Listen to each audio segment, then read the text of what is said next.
लगातार हार और अंतर्कलह से जूझती बीजेपी में बदलाव की ये बातें लंबे वक्त से हो रही थीं। बीजेपी संसदीय बोर्ड की बैठक में गडकरी को पार्टी का नया अध्यक्ष चुन लिया गया। मेरे को लगता है कि मेरा व्यक्तित्व अगर कुछ बात में अगर मुझे मार्गदर्शन नहीं करेगा तो वो जिस कुर्सी पर बैठे वो कुर्सी उनके सानिध्य के कारण इतनी पवित्र हुई है कि वो मुझे निश्चित रूप से मार्गदर्शन करेगी।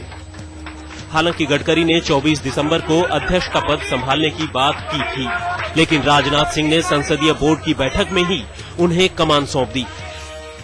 सबने ये कहा कि श्री नितिन गडकरी यह अध्यक्ष के लिए सर्वाधिक उपयुक्त व्यक्ति होंगे।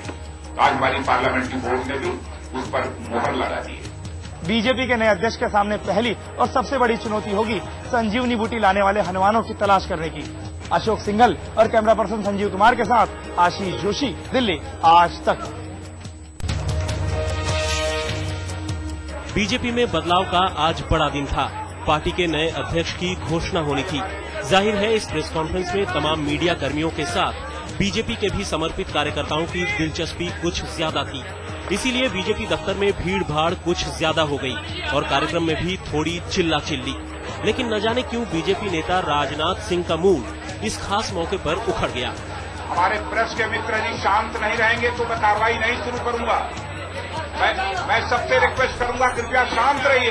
भाई कोई न बोले, शांत रहिए। भाई कौन बोल रहा है बीच में, उसको बाहर करो। इस प्रेस कॉन्फ्रेंस में भावनाओं का गुबार फिर फूटा।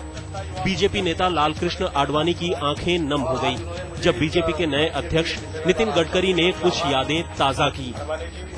और उनके तरफ से मैंने जिम्मेदारी ली, उन्होंने बहुत अच्छा काम किया है और आज उन्होंने मुझे इस वर्ग के लिए जिम्मेदारी मेरे ऊपर सौंपी है। अशोक सिंघल के साथ आशीष जोशी, दिल्ली, आज तक।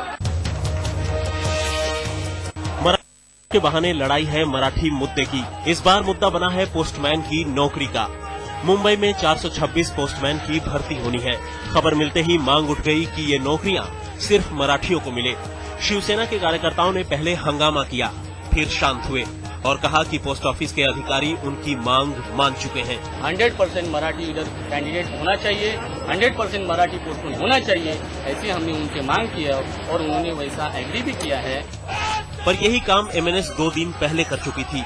एमएनएस नेताओं ने गुरुवार को ही जनरल पोस्ट ऑफिस के बाहर हंगामा किया और फिर अधिकारी से कैमरे के सामने बुलवा दिया कि नौकरी मराठियों को ही मिलेगी। मराठी के मुद्दे पे शिवसेना और एमएनएस एक बार फिर से आमने सामने आ गए हैं।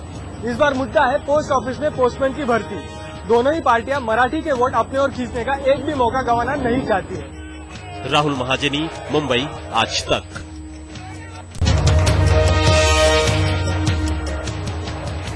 गुजरात में अब वोट देना जरूरी है। राज्य में नया कानून बना है। विधानसभा ने आज बिल पारित किया है जिसके तहत स्थानीय चुनाव में लोगों को वोट देना जरूरी कर दिया गया है। गुजरात सरकार का दावा है कि इससे हर आम और खास को अपना मत रखने का मौका मिलेगा। देश के राजनीतिक दलों को भी एक ही तबकों को जो एड्रेस करने की आदत हो गई है, एक ही इलाके को एड्रेस करने की आदत हो गई है, उनको सभी मतदाताओं को एड्रेस करना पड़ेगा। सब इलाकों को समानता से देखना होगा। सरकार की दलील है कि नए कानून में लोगों के गुस्से के लिए भी जगह है। अगर चुनाव लड़ रहे सारे नेता वोटर को नापसंद हो तो वो सभी नेताओं को खारिज कर सकते हैं। विधानसभा में कांग्रेस ने इस बिल का विरोध भी किया, पर आखिरकार बिल पास हो गया। गुजरात देश का पहला ऐसा राज्य बना है जहां वोटिंग जरूरी कर दी गई है। धीमंत पुरोहित, गांधीनगर, आज तक। पाकिस्तानी मूल के अमेरिकी नागरिक और लश्कर ए तैयबा के आतंकवादी डेविड हेडली के वीजा के कागजात शिकागो काउंसलेट से बरामद हो गए हैं। अमेरिका में उसकी गिरफ्तारी के बाद पता चला था कि हेडली ने 30 जून 2006 को वीजा के लिए आवेदन किया था, जिसकी अवधि बाद में 5 साल के लिए बढ़ा दी गई थी। लेकिन रिकॉर्ड रूम में रखा मूल आवेदन और उसके साथ दिए गए दस्तावेज नहीं मिल पा रहे थे। So let's not focus obsessively on what is essentially marginalia. At least we are pleased to say that, eventually the papers have been found. But far more important is what he did when he came to this country. And that's what investigations are looking at. Headley के visa कागजात को पूरी जांच के लिए बहुत जल्द भारत भेज दिया जाएगा। हेडली के कागजात तो मिल गए और उन्हें दिल्ली भी भेज दिया जाएगा, लेकिन इसके बाद क्या?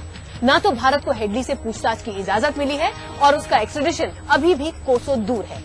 यानी एक कदम आगे तो बढ़ा, लेकिन बढ़कर वहीं रुक भी गया है।